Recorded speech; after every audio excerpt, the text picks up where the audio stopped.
Right around this time of year, late July into August, you'll start seeing a number of YouTube videos popping up from a number of creators on the topic of gardening burnout. And I figured I'm pretty much out of fresh new video topic ideas for the time being, so why not throw my hat in the ring and give my 2 cents on some strategies that keep me from just spraying my property in glyphosate and taking up stamp collecting this time of year. Here's what my Rio Grande sauce tomatoes looked like in May.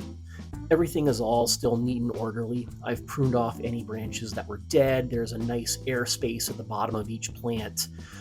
Everything is tied up, looking really vibrant and healthy.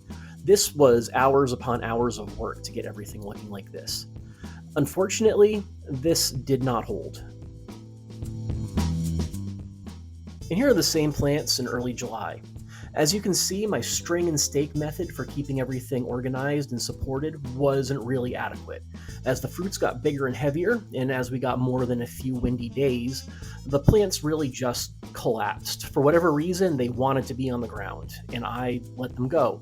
I could have spent more and more hours out there undoing the damage and rigging up new support systems and probably spending money that I didn't have to spend, but I did not have that in me. That level of effort would have burnt me out and would have sucked all of the joy out of late summer gardening. So they wanted to lie down, I let them lie down. Now, I would not allow this or let this happen if I lived in a humid environment, due to all of the fungal diseases and rot that can occur. But here in dry Sacramento in the summer, we're not going to see any real rain, and I really didn't even have to water these tomatoes often at all, so I just let them sit on top of the dry mulch until it was time to pick them. At a certain point, for your own sanity, you have to stop babying your plants. I know that I'm very obsessive about my tomato plants early in the season, but I simply don't have the energy to maintain that level of worry all the way through the summer. Allowing nature to take its course and accepting what comes is a great way to avoid gardening burnout. In spite of the topic of this video, I personally don't really experience gardening burnout. All through the season, I love getting out in the garden early to putter around and do a little bit of maintenance and just experience nature and some green space before I have to get started on whatever it is I have to do for the day. That said, what I am incredibly burned out on is processing tomatoes. As I post this video, we have harvested for the spring and summer season approximately 400 pounds of tomatoes. As you can imagine, a single family of 3 people cannot eat 400 pounds of fresh tomatoes before they spoil. So I have been hard at work processing and preserving said tomatoes, and to be honest, I find that kind of miserable. For the last 2 months, it's felt like pretty much every spare second of free time I've had has been spent processing tomatoes. I've spent countless tedious hours lately, blanching, coring, peeling, pressing, boiling up giant pots of hot sauce in hot kitchens on hot days, canning, and even a little freezing and dehydrating thrown in for good measure. I've gotten to a point where if I have to look at, see, smell, or touch another tomato again, I'm pretty sure I'm going to lose my mind. And in spite of all of this hard work, there are unfortunately a fairly decent number of tomatoes that I just haven't been able to get to before they go bad. For me personally, any gardening related burnout I might feel is directly related to this processing fatigue, coupled with a sense of guilt I tend to feel whenever my homegrown vegetables spoil without being properly used. I find the solution here is to change my mindset and sort of redefine what I consider to be an acceptable use of what I grow. For example, this minor haul of cherry tomatoes got a little overripe before I was able to do anything with them.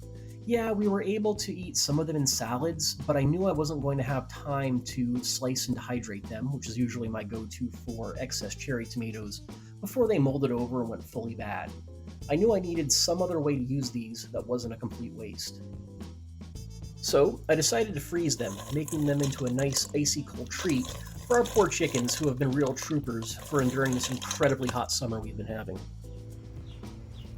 While the chickens were a little bit confounded by the fully frozen tomatoes, as soon as the pile softened up a little bit, they tore through it in no time flat and seemed to really enjoy it. I still feel a little bit of a twinge of guilt about not eating these tomatoes or processing them into something that we could use later, but the way I see it, They were converted indirectly into eggs and fertilizer, and to me, that's more than a legitimate use of some produce that we just didn't have time to get to. Similarly, due in no small part to the extreme heat we've been having this summer, I got a little behind on the harvesting of my asparagus beans, and a number of them went a little too far past edibility. Fortunately, this lapse in diligence on my part had a real silver lining. By allowing some of the pods to get a little too mature on the vine, and then letting those pods dry out completely, I was able to conduct a round of easy seed saving. This is fortunate because asparagus beans are actually one of the more expensive seeds I tend to buy from suppliers. So this will keep me going for free for the next couple of seasons at least. Late July and into August is the time of year when I'll go out into my garden and just go fully Marie Kondo on its ass. Any plant that is dead, dying, or simply past its prime, like these Rio Grande tomato plants here, are going to get the clippers. Yeah, there are a handful of unripe fruits left on the vines, but honestly, most of what is left is so sickly or undersized, it's not really worth the time and resources that it's going to take to have them ripen up.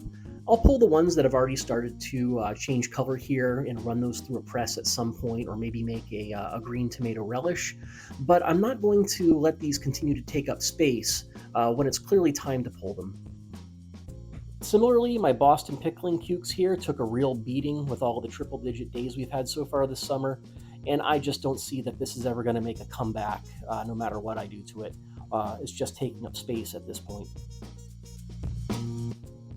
And unfortunately, my vining winter squash bed back here is pretty much done doing whatever it's going to do for the year. I didn't get all that much out of it, which is unfortunate. All that is left on the vines right now are a handful of these really nice looking black futsu squash here that just need to finish ripening up. But I can honestly at this point clear most of this bed out, declutter, and start feeling better about life. Quick side note here, I didn't realize it until I started clearing this bed out, but I've got a really bad squash bug infestation going on. So that means I'm probably going to give squash a rest in this bed for a couple of years and rotate a different crop in for a little bit. And after an hour or two going wild with the clippers, I've cleared out some dead and dying plants, and I've made a lot of room in the garden.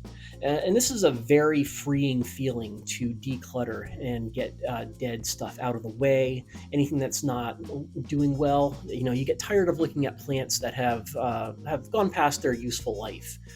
So any kind of cleanup and organization, decluttering, it makes you feel a lot lighter. It's a mood booster, and those kinds of mood boosters, at least to me, those go a long way to fighting any form of burnout. And as I said, these beds are now nice, clear, blank slates, which brings us to our next way to fight burnout. It's perhaps ironic that one of the best ways to beat garden burnout is with more gardening. Here I've started a bunch of new tomato plants, a kind of second round, if you will, to fill in the space that I recently freed up when I cleared out a bunch of dead and dying plants. Now I know what everybody's probably thinking here. Weren't you just complaining for an entire segment about how sick and tired you are of dealing with tomatoes? Why in the hell are you starting 30 more? Well, a couple of reasons. For one thing, it's always re-energizing and reinvigorating to add fresh new life to a garden. Let's face it, it can get pretty boring this time of year. Most of the plants that you started in the early spring are starting to end their lives, and maybe you're just kind of sick of looking at the same old stuff day after day. But why more tomatoes? Well, honestly, it's because it's going to be hot for at least another 2.5 months here in the Sacramento Valley, and tomatoes are to a degree heat tolerant. It would be an exercise in futility to start my traditional fall vegetable crops at this time of year. Things like brassicas, potatoes, carrots, other root veggies. They really like and thrive in cooler temperatures than we're going to have until early November. Starting and setting them out now would just be asking for trouble. I'm really treating this second round of tomatoes as something of an experiment, and maybe even something of a game. An experiment in that I really want to see how late into the year I can be eating fresh tomatoes picked from my garden. We won't get our first frost here in Sacramento probably until close to Thanksgiving, and I'm really wondering if I can be harvesting fresh tomatoes right up until then. It's a game in that I'm looking for a sort of high score when it comes to mass of tomatoes grown. I really want to see how far I can max out tomato production on my small backyard garden lot here. It's also an opportunity to try out a bunch of new tomato varieties. Everything that I'm growing in the second round is a bush determinate variety, either cherry or slicing tomato, that's said to yield in 80 days or less. So I'm honestly kind of excited to see how these all turn out. And because I'm a little disappointed so far in my winter squash harvest this year, I decided to go ahead and start a second round of those as well. Here we have a variety of quick yielding bush variety winter squash. Everything here will yield in 90 days or less, so I should have plenty of time to get some good fruits out of these, assuming of course I can beat the whitefly, which get really bad here in the fall. So that's really all I've got for today. Those are just a few things that I do to, keep things fresh and lively this time of year so I don't get completely sick of it and don't want to do it anymore, which isn't going to happen, but gardening is rewarding, but it is full of a lot of tedious, repetitive work that it'll get old for anybody, no matter how much they love the pursuit as a whole. So before I sign off, like I said at the beginning of the video, I'm getting to a time of year where there just isn't a ton going on gardening-wise. We're kind of in between seasons. The summer garden is winding down and it's still too hot for a fall garden. So if anybody wants to see me do a video on anything in particular, feel free to drop it down in the comments and I'll see what I can do. And as always, until next time, let's hope it all doesn't die.